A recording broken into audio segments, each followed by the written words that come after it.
ripped the Philadelphia coach, Doug Peterson. But in the process of doing that, that's what everybody in the media is going to see and talk about. But it's much greater than that. So Ben McAdoo and Pat Shurmur are not terrible coaches. They're weak culture creators. When Barry Alvarez took over Wisconsin, literally it was one of the worst 5 college football programs in the country. Now it's one of the best 10. He's now the athletic director. He did not change the locker rooms.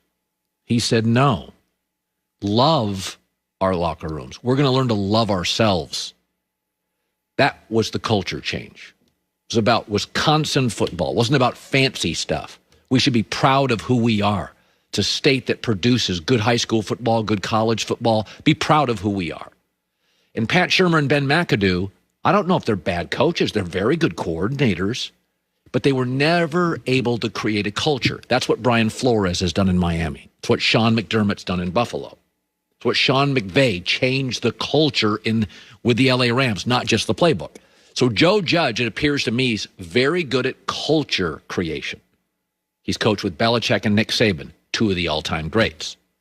So when Judge comes out to criticize Doug Peterson, what it is an opportunity that he uses brilliantly to spread his gospel about what the Giants are all about. There's a number of sacrifices been made by all the players and coaches in this league. There's a number of sacrifices that come along as well with the family members of the people connected to them. To disrespect the effort that everyone put forward to make this season a success for the National Football League, to disrespect the game by going out there and not competing for 60 minutes and doing everything you can to help those players win, we will never do that as long as I'm the head coach of the New York Giants. That's not just about criticizing the Eagles. He is defining to free agents. He is defining to his locker room, I'm here for you. The best I've ever seen at it is Nick Saban. We sort of laugh at it, but 2 to 3 times a year, Nick Saban finds an opportunity to recruit to the nation without visiting your home. He'll find a crevice, an opportunity. He'll go to the podium and he'll spread his gospel. He did it a couple years ago. It's my favorite bit about a player he used to coach at Michigan State. Well, I'm going to give a speech right now about this. Like, where do you want him to be? Guy makes a mistake. Where do you want him to be? You want him to be in the street? Or do you want him to be here graduating? You know, when I was over there at the Nagurski, Muhsin Muhammad, who played 15 years for the Carolina Panthers, played for me at Michigan State. Everybody in the school, every newspaper guy, everybody was killing the guy because he got in trouble and said there's no way he should be on our team.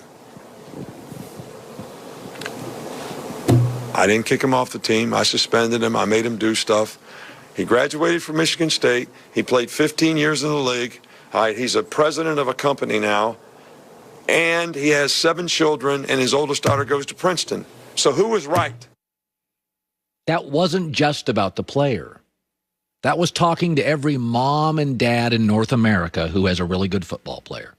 You come to Alabama, I'll be tough on him, but I'll support him if he makes a mistake, because you're asking him to go 800 miles from home. And mom and dad wonder, what if our son makes a mistake? The smart coaches, Saban wouldn't just walk to a podium and talk about that story without an opportunity. Joe Judge wouldn't go out and just talk about how great he is as a coach and his culture or blast Peterson without an opportunity.